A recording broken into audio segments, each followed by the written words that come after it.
Warahmatullahi wabarakatuh. Waalaikumsalam warahmatullahi wabarakatuh. Terima kasih kepada Kepala Sekolah SDN 1 Wamonjaya. Terima kasih juga kepada guru-guru SDN 1 Wamonjaya yang telah hadir. Kami ucapkan puji dan syukur kita panjatkan kepada Allah Al-Ghafur, rahmat dan salam. Mudah-mudahan dilimpah curahkan ke Nabi kita semua, yaitu Nabi Muhammad SAW. Dan semoga kita sebagai umatnya mendapatkan pahalanya. Amin ya rabbal alamin. Sekarang di SD ini akan mengadakan kegiatan diseminasi untuk memaparkan kepada guru-guru dari temannya yang lolos dari guru penggerak, yaitu aksi nyata modul budaya positif, menyebarkan pemahaman dan pengalaman penerapan budaya positif. Nah, jadi nanti dipaparkan oleh guru penggerak Pak Ega, segala sesuatunya dipaparkan kepada guru-guru. Guru-guru harus dapat memahami apa saja yang dijelaskan oleh Pak Ega. Nanti setelah dipahami, guru-guru semoga dapat dapat memahami hasilnya. Kemudian apa-apa yang nanti tidak mengerti boleh didiskusikan atau dipertanyakan kepada yang memaparkan materi ini. Dari Ibu dicukupkan sekian.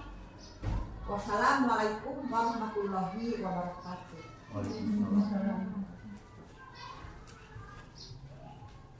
Terima kasih Ibu Bapak Ibu Kepala Sekolah SDN Wamonjaya 2 yang telah memberikan kesempatan kepada saya untuk memaparkan diseminasi, yaitu penyebaran pemahaman dan pengalaman penerapan budaya positif.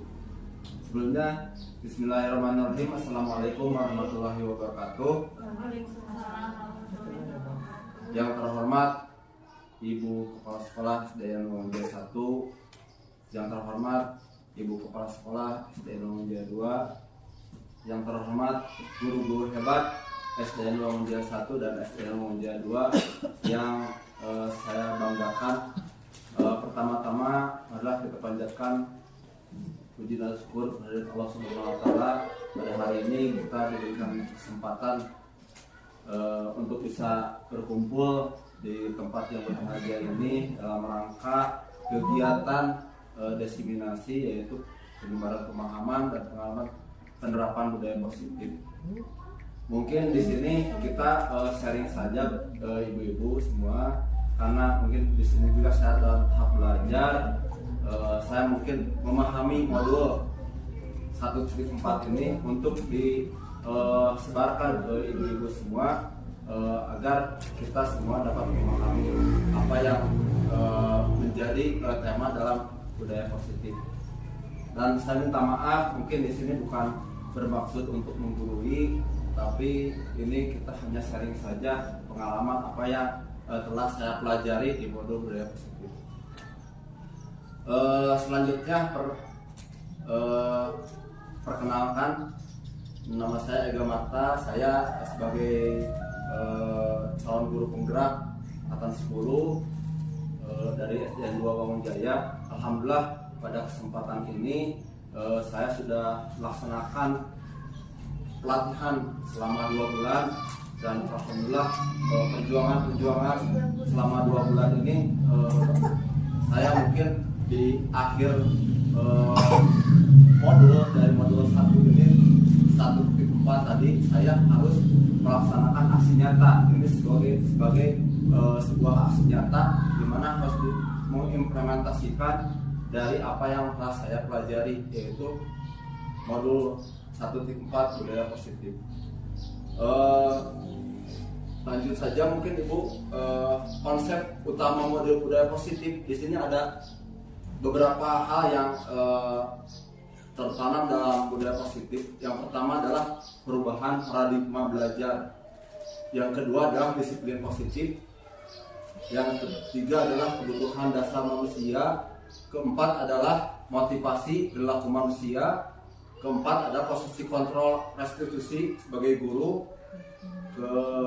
Kelima adalah keyakinan kelas. Ya, keenam selanjutnya adalah segitiga restitusi. Kenapa ini disampaikan kepada Bapak Ibu semua? Karena ini merupakan salah satu hal yang harus dilaksanakan oleh sekolah kita, sekolah Dewa Mulia 1 dan Dewa Mulia 2. Karena ini satu atap, kita harus melakukan perubahan paradigma belajar terlebih dahulu. Apa itu paradigma pembelajaran? Pembelajaran dengan paradigma baru, ya. Kita harus melakukan eksplorasi pembelajaran dengan paradigma baru merupakan pembelajaran yang dirancang berdasarkan prinsip pembelajaran berdiferensiasi sehingga peserta didik belajar sesuai kebutuhannya berdasarkan tahap perkembangan sesuai teori psikologi modern untuk mewujudkan profil pelajar Pancasila. Nah, kenapa ini harus disampaikan? Karena mungkin kita sebentar lagi kita akan ada transformasi pendidikan terutama di kurikulum. Kurikulum kita, kurikulum 2013 itu akan ditransformasi ke kurikulum merdeka. Nah, dengan kurikulum merdeka ini kita harus dituntut siswa harus belajar berdiferensiasi, pembelajaran berdiferensiasi. Apa itu pembelajaran berdiferensiasi? Pembelajaran diferensiasi itu adalah pembelajaran yang diutamakan berpihak pada murid sesuai dengan kebutuhan murid itu sendiri. Ya, jadi tidak bisa memaksakan orang harus pintar matematika, kita tidak dipaksakan, itu sesuai dengan minat dan bakat dari murid itu sendiri. Nah, pembelajaran dengan paradigma baru ini, Bapak Ibu mungkin harus ditanamkan dari sekarang bahwa kita harus mempunyai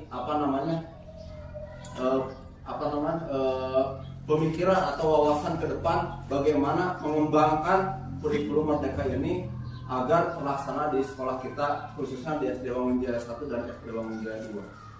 Apa sih perubahan paradigma, stimulus perubahan paradigma itu? Nah, di sini diilustrasikan. Ini adalah ilustrasi Bapak Ibu ya. Perubahan paradigma, stimulus respon ke pendekatan teori dan kontrol. Ini stimulus respon tentang dunia. Nah, realitas kebutuhan kita sama. Semua orang melihat hal yang sama. Kita mencoba mengubah orang agar berpandangan sama dengan kita. Perilaku buruk dilihat sebagai suatu kesalahan. Orang lain bisa mengontrol kita. Saya bisa mengontrol orang lain. Pemaksaan pada saat rujukan gagal. Model berpikir menang atau kalah. Nah, ini stimulus respon tentang dunia. Ini ilustrasi Ibu ya. Nah, kalau menggunakan teori kontrol tentang dunia, realitas kebutuhan kita akan berbeda. Mungkin saya dengan Ibu Milan, dengan Ibu Ai, dengan Ibu Lini itu bakal berbeda kebutuhannya. Setiap orang mempunyai gambaran berbeda. Pasti Ibu Milan pasti bakal berbeda, memiliki gambaran tentang pendidikan yang ada di kita itu bakal berbeda. Kita berusaha memahami pandangan orang lain tentang dunia. Jadi kita harus saling memahami. Kalau di stimulus respon itu mencoba mengubah, kalau di teori kontrol itu kita saling memahami. Selanjutnya, semua perilaku memiliki tujuan, masih memiliki tujuan yang sama. Lalu hanya Anda yang bisa mengontrol diri Anda. Itu saya, ya diri saya yang mengontrolnya. Meskipun saya salah, saya akan mengubah diri saya sendiri. Anda tidak bisa mengontrol orang lain. Saya tidak bisa mengontrol Ibu Milan atau Ibu Lilin, nggak bisa. Ibu Lilin tetap Ibu Lilin, Ibu Milan tetap Ibu Milan. Nah, di sini ada kolaborasi dan konsensus menciptakan pilihan-pilihan baru dan model berpikir menang dan menang. Kita harus tetap yang terbaik dan harus yang terbaik. Ini ilustrasi ya, ilustrasi tentang paradigma baru. Stimulus respon ke pendekatan teori kontrol. Selanjutnya tadi disiplin positif. Nah, dalam disiplin positif dalam budaya kita, makna disiplin dimaknai menjadi sesuatu yang dilakukan seorang pada orang lain untuk mendapatkan kepatuhan. Kita cenderung menghubungkan kata disiplin dengan ketidaknyamanan. Ya, jadi kata disiplin teh bodak kudu bangun pagi-pagi, bodak kudu kerja PR, teu hayang nyaho pokokna kerja PR. Nah, ini kan sementara yang selama ini hal seperti itu ya mendapatkan kepatuhan ya tentang disiplin itu. Bodak kalau upacara harus pakai sepatu. Nah, itu tentang kedisiplinan. Nah, ini kita sebagai pendidik, tujuan kita adalah menciptakan anak-anak yang memiliki disiplin diri sehingga mereka bisa berperilaku dengan mengacu pada nilai-nilai kebajikan universal yang memiliki motivasi intrinsik bukan ekstrinsik. Nah, kalau tadi kan kalian harus pakai sepatu pada satu upacara. Nah, itu kan ekstrinsik ya, dari luar, motivasinya dari luar. Orang kerjakan PR itu dari luar. Nah, di disiplin positif ini kita mencoba untuk memotivasi dalam keinginan yang timbul dari ekstrinsik, jadi diri sendiri. Nah, di sini ada kata kunci. Kata kuncinya adalah mengacu pada nilai-nilai kebajikan. Ibu terang nilai-nilai kebajikan apa saja? Nah, nilai-nilai kebajikan apa ya? Kalau kebajikan itu merupakan suatu hal yang harus ada di kurikulum Merdeka, itu harus diterapkan ya, nilai-nilai kebajikan itu. Nah, di sini salah satu nilai-nilai kebajikan. Nilai-nilai kebajikan itu nilai-nilai yang disepakati lepas dari suku, bangsa, agama, bangsa maupun latar belakangnya. Nah, di sini ada beberapa nilai-nilai kebajikan dari profil Pancasila, dari IBO Primary Year Program, dan 9 karakter Indonesia Heritage Foundation. Nah, ini nilai-nilai kebajikan yang sudah dilakukan penelitian oleh lembaga atau institusi ya. Karena kita institusinya di pendidikan, itu kita ada di profil pelajar Pancasila. Nah, ini profil pelajar Pancasila, Pak Bu.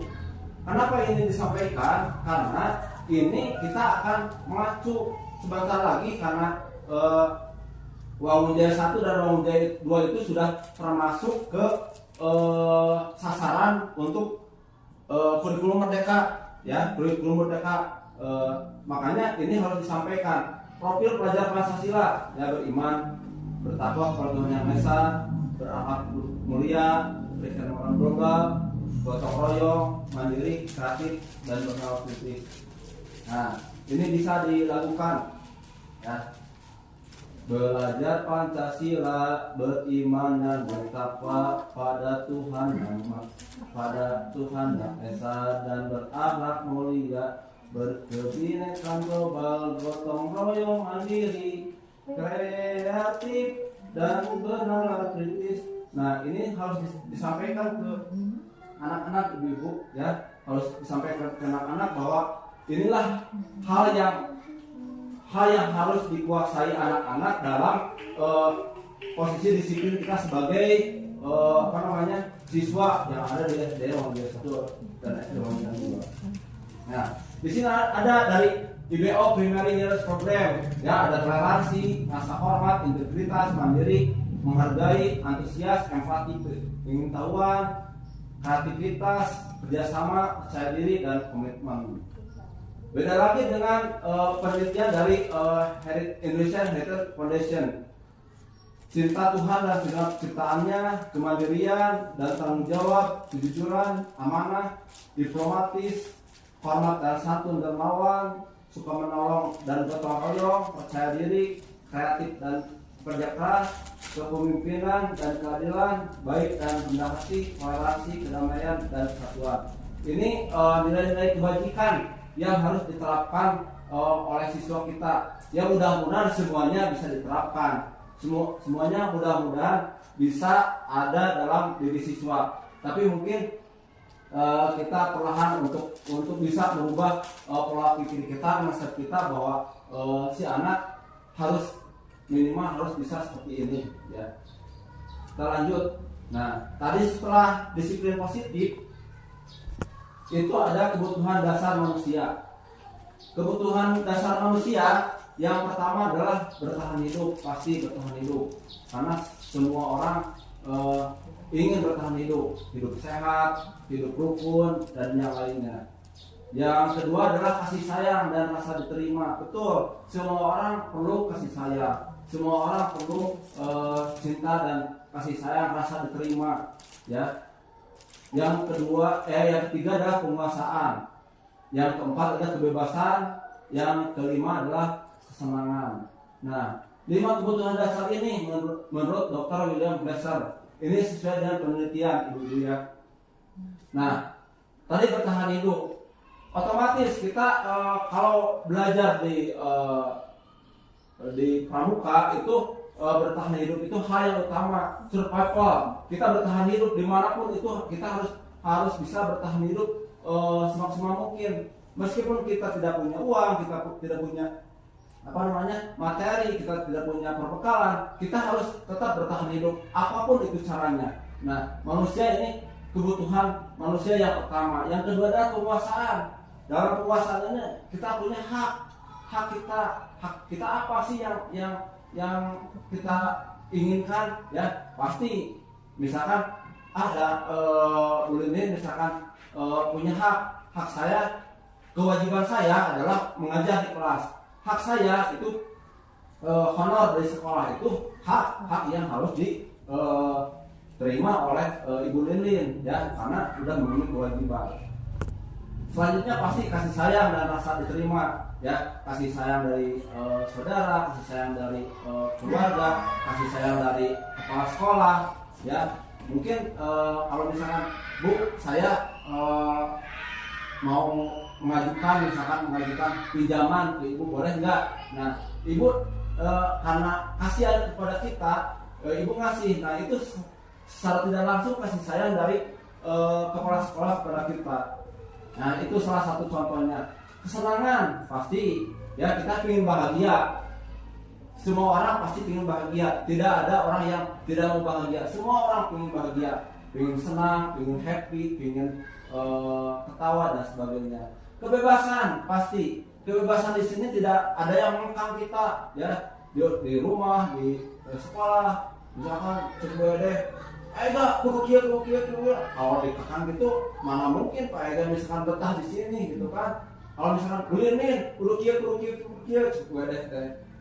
Bumilan kudu kieu, mana mungkin Bumilan betah di sini kalau misalkan dikekang seperti itu. Nah, ini adalah kebebasan ya, kebebasan yang harus dipenuhi oleh kebutuhan dasar manusia.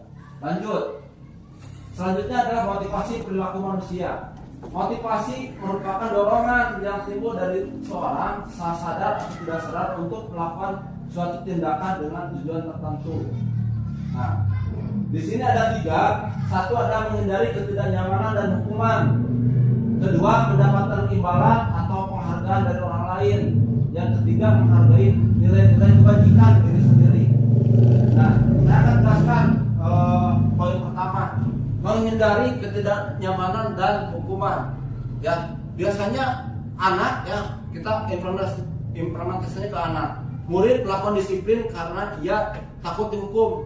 Ini merupakan motivasi ekstrinsi. Jadi takut dihukum, kerjakan ayeuna PR, meskipun salah oge, dan dihukum ke bumilan. Nah, itu salah satu hal motivasi yang timbul dari ekstrinsi. Yang kedua, mendapatkan imbalan atau penghargaan dari orang lain. Misalkan contoh di kelas saya juga pernah dilakukan. Kalian misalkan kerjakan PR, dikasih uang 1.000. Nah, itu motivasinya dari intrinsik. Jadi hal ini motivasi perilaku itu berbeda-beda. Yang paling bagus adalah menghargai nilai kebajikan diri sendiri. Murid melakukan disiplin diri karena sadar akan nilai kebajikan dirinya merupakan motivasi intrinsik. Jadi murid akan melakukan disiplin murid harus tahu apa namanya tadi nilai-nilai kebajikannya apa sih, misalkan tadi gotong royong, apa namanya mandiri, kreatif. Nah itu harus menghargai nilai kebajikan diri sendiri untuk contohnya dilakukan di murid di kelas. Selanjutnya konsep disiplin. Nah konsep disiplin dengan identitas gagal. Nah ada hukuman, ada penghargaan. Hukuman ini yang gagal, ya. Hukuman itu pasti menyakitkan, terus tidak nyaman, apalagi kalau siswanya pendendam, ya. Tuh yang di sekolah. Nah ini itu ada ketidaknyamannya.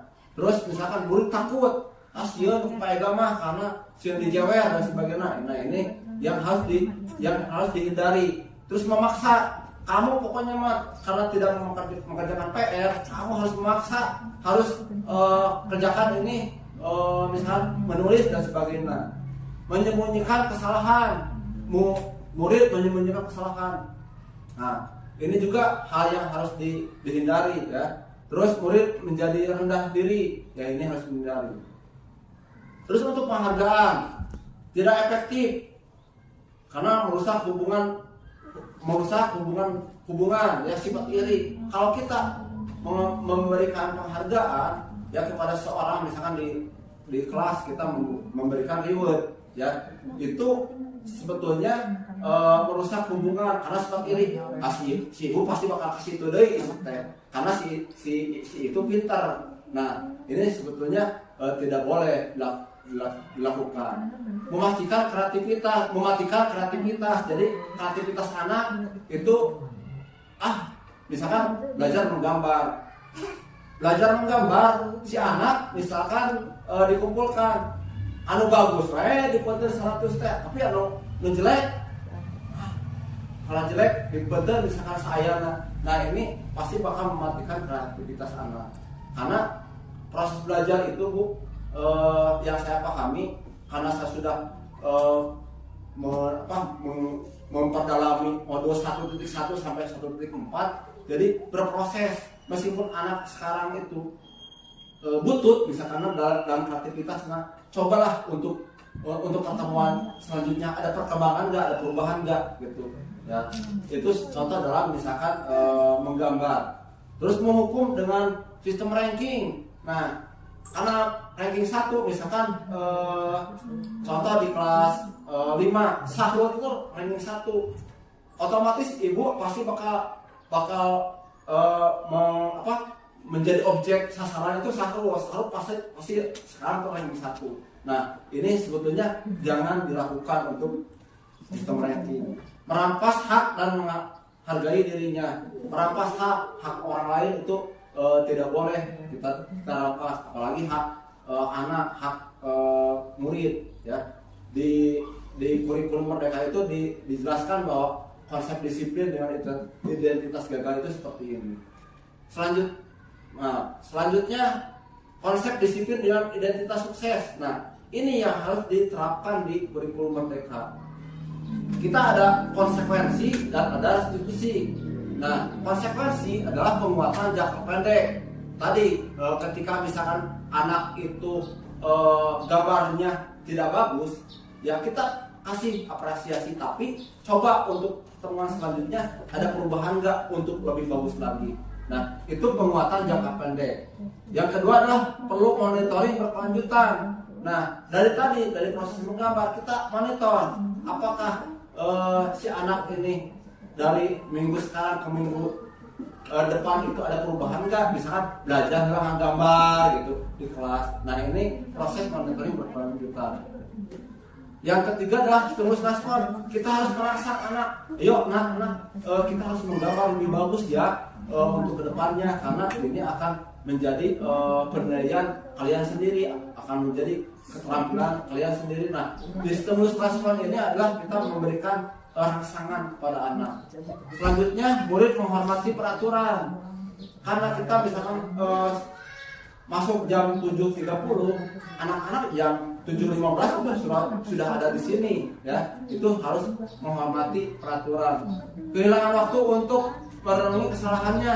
Jadi anak-anak kalau misalnya kita salah, ya dikasih waktu untuk merenungi apa yang menjadi kesalahan kita. Nah nanti dijelaskan di restitusi ya.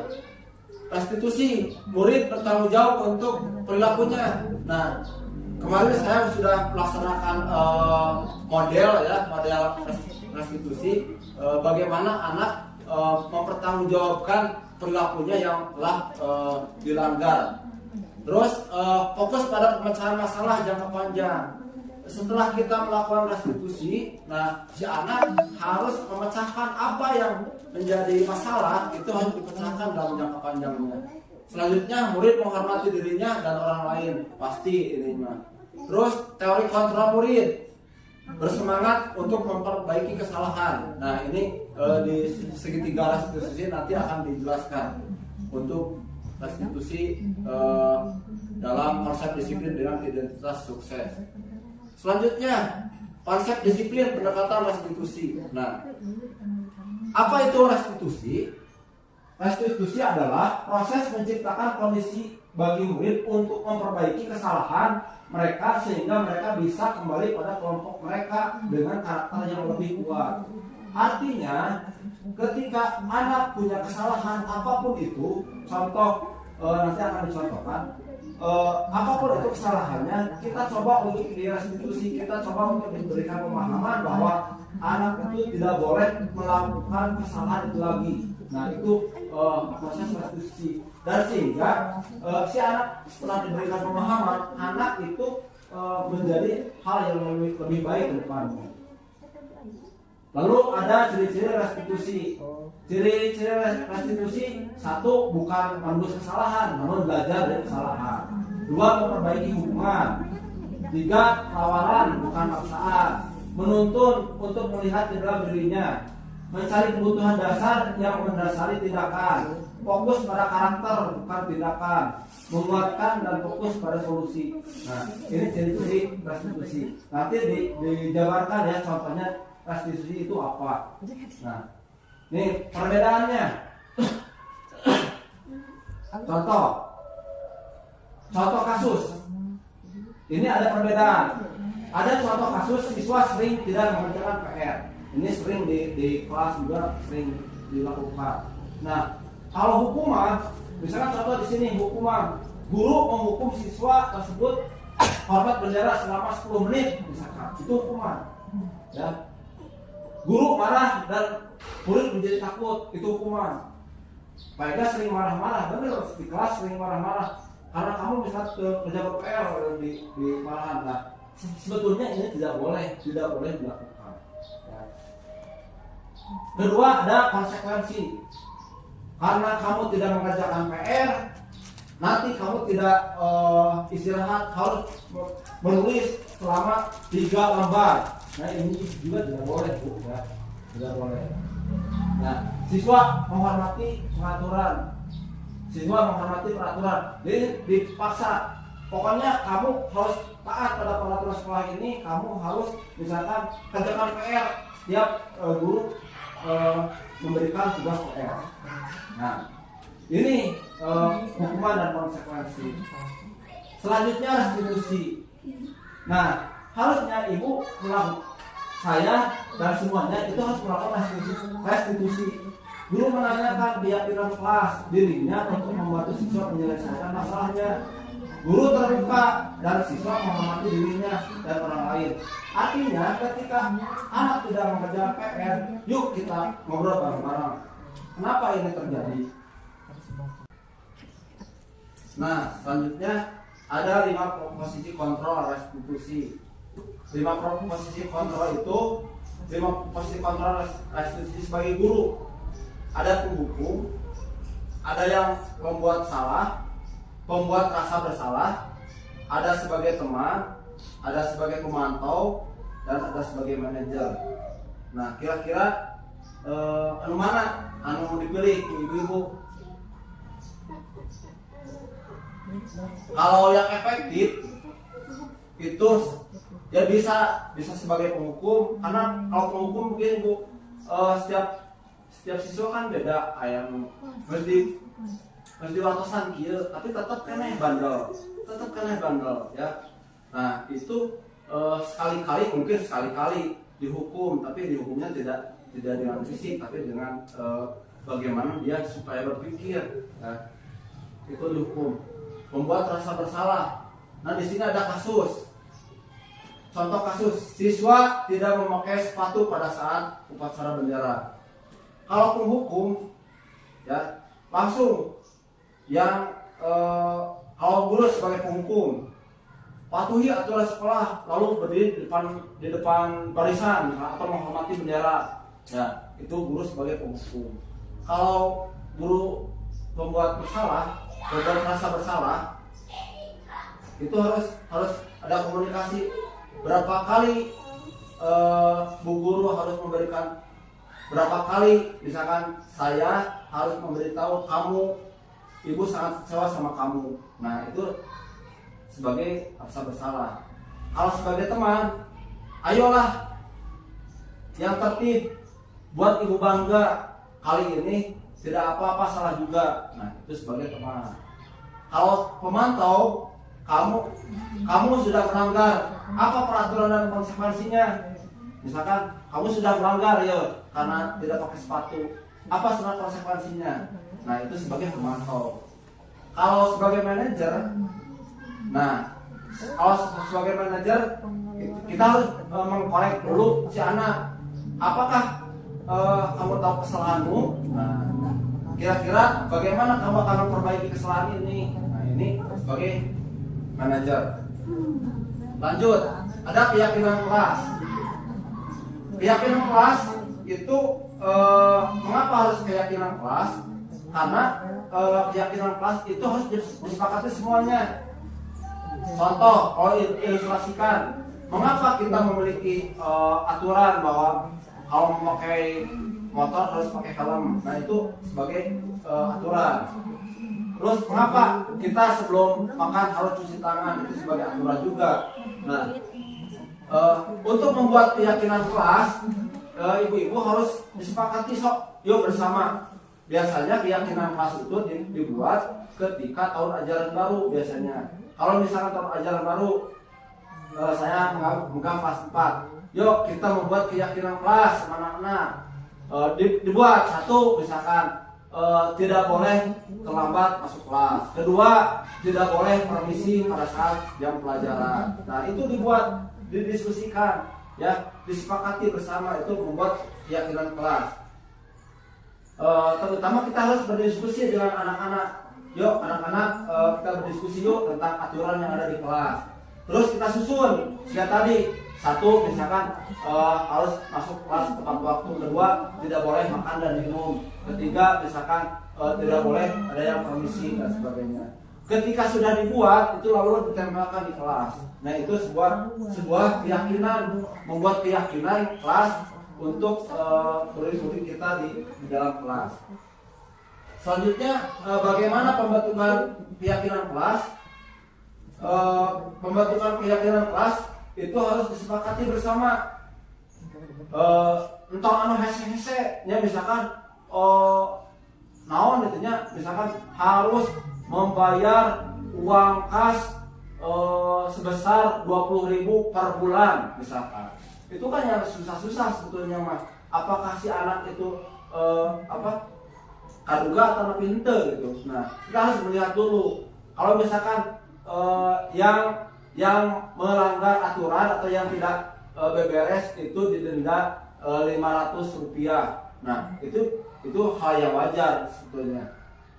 Nah itu jadi untuk pembentukan keyakinan kelas itu tidak boleh yang panjang-panjang, yang susah-susah, tapi yang mudah-mudah saja, yang bisa terjangkau oleh anak-anak, yang bisa dilaksanakan oleh bersama, dan bisa kita melaksanakan restitusinya ke depan.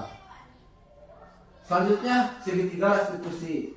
Segitiga restitusi ini adalah menstabilkan identitas, yakni kita di segitiga restitusi setelah anak melakukan kesalahan. Contoh, kemarin saya membuat video segitiga restitusi. Ketika anak membuat kesalahan di kelas, ya, Nah, kita tidak langsung membuat segitiga restitusi, tapi ketika sudah melakukan kesalahan, kita panggil ke ruangan, ya, ke ruangan kantor, ke ruangan yang lebih steril, ya. Kita berdiskusi. Nah, di dalam diskusi itu, hal yang pertama adalah menstabilkan identitas. Apa maksudnya menstabilkan identitas?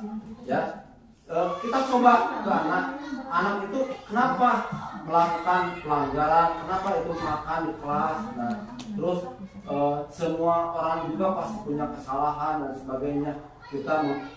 Kita berdiskusi untuk pemecahan solusinya seperti apa. Itu menstabilkan identitas. Selanjutnya memvalidasi tindakan yang salah. Tanya ke anak, si anak itu melakukan itu salah atau tidak. Nah, ini yang harus ditimbulkan. Tadi faktor intrinsiknya harus ditimbulkan. Lalu yang ketiga adalah menanyakan keyakinan kelas. Nih, di keyakinan kelas kalian sudah dibuat nih keyakinan kelas. Nah, di keyakinan kelas itu anak tidak boleh makan di kelas. Ternyata kamu misalkan makan salah atau tidak, kamu sudah melanggar yang disepakati atau tidak. Nah, ini tahapan-tahapan dalam melakukan segitiga restitusi. Nah, selanjutnya segitiga restitusi ini harus ditampilkan sebetulnya dari hasil yang saya kemarin, cuman karena waktunya listriknya padam, kita mungkin di lain waktu kita akan lanjutkan kembali untuk menayangkan bagaimana sih penerapan segitiga restitusi teh, kumaha carana, kumaha polana untuk supaya anak ketika membuat kesalahan kita panggil ke kantor, kita tidak dimarah-marahi di kantor itu kita membuat segitiga restitusi yang tadi menstabilkan identitas, menanyakan validasi kesalahannya, terus meyakinkan kelas, meyakinkan mereka. Nah, melakukan perubahan dari yang tadinya perbuatan buruk ke perbuatan yang baik. Mungkin itu ibu-ibu karena lampunya mati, saya cukupkan sekian. Mohon maaf atas segala kekurangan. Kalau ada yang mau ditanyakan, kami persilahkan. Sebelum kami tutup. Ya, Bu.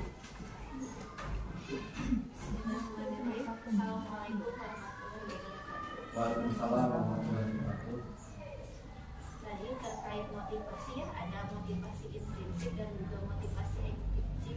Tetapi di sekolahnya ya, khususnya di kelas saya itu emang kebanyakan itu anak itu motivasinya secara ekstrinsik. Nah, pertanyaannya bagaimana cara kita sebagai seorang guru untuk meningkatkan motivasi intrinsik siswa? Nah, terima kasih Bu Aing atas pertanyaannya. Untuk meningkatkan motivasi intrinsik, yang menurut saya pribadi, si anak harus tahu dulu apa tujuan mereka. Misalkan motivasi dalam belajar, salah satu contohnya misalkan motivasi dalam belajar. Nah, ini salah satu contoh motivasi dalam belajar. Nah, ketika misalkan anak mempunyai tadi sudah dibuat keyakinan kelas bahwa anak misalkan harus fokus belajar. Ketika anak melakukan kesalahan itu harus harus dirasa, harus melakukan stimulus respon. Tujuan anak kesini itu mau apa? Nah, kebanyakan bukan hanya di kelas kelas saya juga faktor internet ekstrinsik yang lebih dominan. Nah, kita harus mendalami ke hati anak. Tujuan anak dari rumah ke sekolah itu apa? Untuk belajar. Kalau belajar, si anak itu harus ditanamkan dulu dalam dirinya bahwa kalian tuh di bumi sekolah belajar, lain bawah. Nah, ini yang susahnya. Nah, untuk menerapkan hal itu, untuk proses belajar itu, untuk menumbuhkan motivasi intrinsik itu, jadi harus guru, yang namanya guru harus sabar, harus penyayang juga, itu harus kontinu, harus konstan, harus terus mengingatkan si anak itu. Ketika anak itu misalkan sudah melotok di pikiran bahwa saya ke sekolah itu untuk belajar, pasti akan timbul dalam dirinya, oh benar, kurang teh ke sekolah lain bawang tapi orang belajar. Nah itu salah satu contohnya yang saya terapkan gitu. Mungkin ada contoh-contoh lain dari misalnya dari permasalahan yang lain. Cuman yang saya ambil dalam misalkan dari motivasi belajarnya, ketika anak dari rumah berangkat ke sekolah, cik naon udah teh sekolah. Nah, harus ditanamkan si anak itu menimba ilmu ke sekolah itu. Di sekolah, ketika ada di sekolah, pulang lagi ke rumah, ada yang dibawa ke rumah. Ya, ada hasil yang dibawa dari apa yang dia lakukan di sekolah, ada hasil yang ada di bawah ke rumah. Mungkin itu harus kontinu, harus kita terus dimotivasi, harus kita memberikan pemahaman. Itu harus intinya harus tetap kontinu, kita harus memberikan pemahaman supaya faktor motivasi intrinsiknya keluar dari anak. Itu mungkin jawaban dari saya, karena itu yang selama ini saya terapkan. Mungkin ada motivasi dan cara-cara lain dari guru-guru, cuman dari yang telah saya lakukan adalah itu. Jadi terus di-push anak, diberikan pemahaman, diberikan misalnya masukan, kamu ke sekolah itu untuk apa? Untuk belajar. Nah, belajar itu ya misalnya tong ujung-ujungnya baong, karena yang namanya belajar, ketika anak pergi ke sekolah harus ada ilmu yang dibawa dari sekolah ke rumah. Itu mungkin baik masukannya. Ada lagi ibu-ibu? Cukup? Ya, kalau cukup mungkin ada sedikit kata-kata bijak. Mungkin ini yang disampaikan, saya akan sampaikan juga kepada Ibu Kepala Sekolah SD Rongjaya 1, SD Rongjaya 2. Karena sekolah kita mungkin Bu, kalau dilihat dari red kemarin saya lihat di Lokakarya 1, Wangunjaya 1, Wangunjaya 2, misalnya Wangunjaya 1 dan Wangunjaya 2 lah, ya. Termasuk sekolah Pak Arif juga emang istilahnya ya belum mengikuti apa yang namanya pendidikan mengikuti zaman. Artinya Pak Arif sudah mencoba untuk berinovasi, untuk berkolaborasi. Nah, mungkin saya juga kedepannya akan mencoba kembali terus untuk Wangunjaya 1 dan Wangunjaya 2. Di sini Bu, di kata-kata bijaknya, bila kita ingin membuat kemajuan, kita harus secara perlahan-lahan, sedikit demi sedikit, ubahlah sikap dan perilaku kita di sekolah. Nah, kita harus memperbaiki apa yang segala kekurangan kita. Nah, ubahlah dengan melihat dunia yang luas. Terus bagaimana cara pola pikir kita ke depan, bukan kita saat ini tapi ke depan. Nah, lalu kita harus memahami aspek-aspek yang harus kita benahi di sekolah kita. Salah satu contoh kemarin Pak Arif melaksanakan PAT atau PSAJ itu secara online, ya, secara online kita menggunakan Chromebook.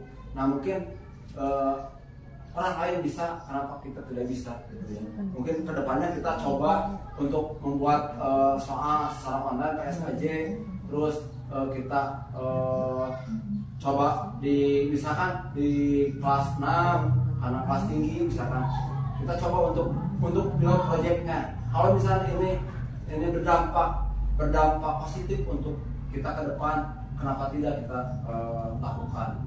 Mungkin itu saja Bu yang saya sampaikan. Mohon maaf atas segala kekurangannya.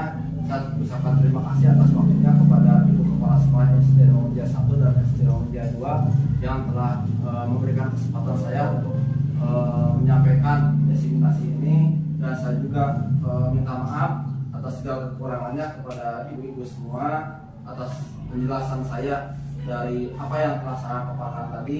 Mudah-mudahan apa yang saya paparkan tadi menjadikan bekal buat kita untuk bisa terus bertransformasi dalam dunia pendidikan.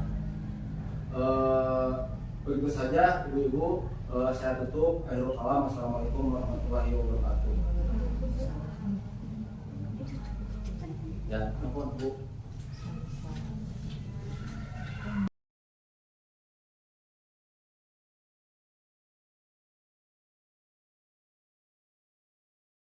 Bismillahirrahmanirrahim. Assalamualaikum warahmatullahi wabarakatuh. Bagaimana kabarnya hari ini anak-anak? Sengaja kita akan berdiskusi membuat keyakinan kelas. Keyakinan kelas itu apa? Keyakinan kelas itu adalah peraturan yang ada di kelas kita. Ya, kira-kira peraturan atau keyakinan kelas yang pertama apa?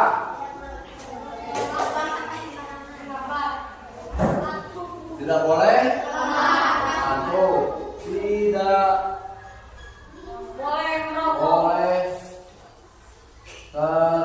terlambat ke kelas. Yang kedua,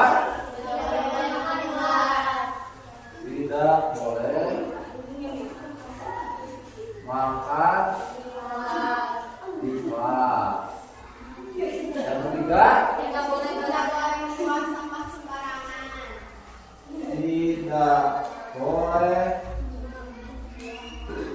membuang sampah sembarangan. Yang keempat, tidak boleh berkelahi. Yang kelima, tidak boleh bawa handphone sampai. Terus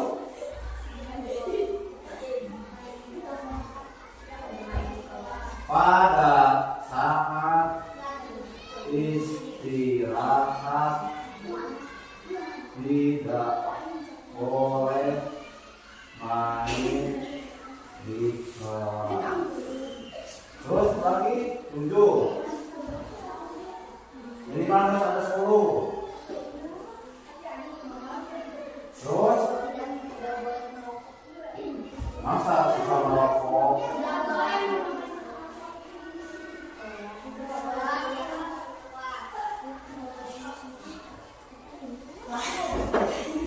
Tidak boleh memakai jaket.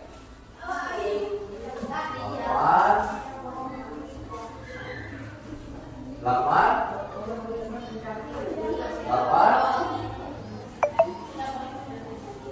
Ketika guru menerangkan harus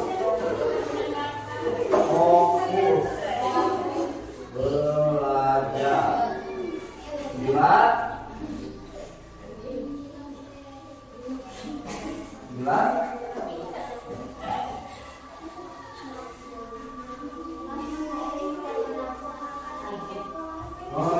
Melaksanakan piket kelas. Tuh, terakhir sebelum belajar dan sesudah belajar harus berdoa. Ya, kalau 1 tidak boleh selamat di kelas, juga atau tidak? Setuju. 2 tidak boleh makan di kelas, juga atau tidak? Setuju.